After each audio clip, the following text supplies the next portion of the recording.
Welcome to the Banker Lamp. Please enjoy the video. In this video, I will explain how to make Leche Flan without vanilla.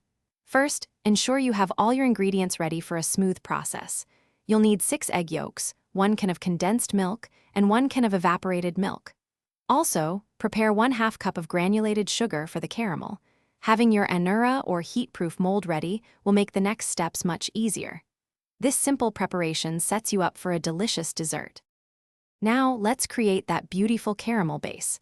Place your anura directly over low heat and add 1/2 cup of granulated sugar.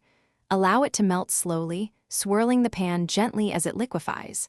Watch for it to transform into a lovely amber color.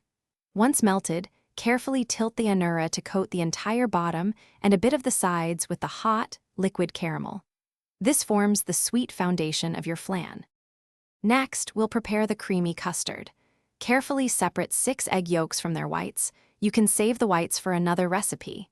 In a mixing bowl, combine these egg yolks with 1 can of condensed milk and 1 can of evaporated milk. Whisk the mixture very gently. The goal is to combine everything thoroughly without incorporating too much air, which can create unwanted bubbles in your finished flan. Now, for the final steps. Carefully pour your custard mixture through a fine mesh sieve directly into the caramel-lined anura. This ensures a super smooth texture. Steam the flan for 35 to 45 minutes, or until it's perfectly set and firm. Once cooled, chill it in the refrigerator for at least 4 hours before inverting it onto a serving plate. And for those looking to simplify their weekly meals, check out the description for a link to some fantastic leak-proof containers, plus other great deals. Enjoy your homemade Leche Flan. Thanks for watching. If this was helpful, leave a like and consider subscribing. See you next time.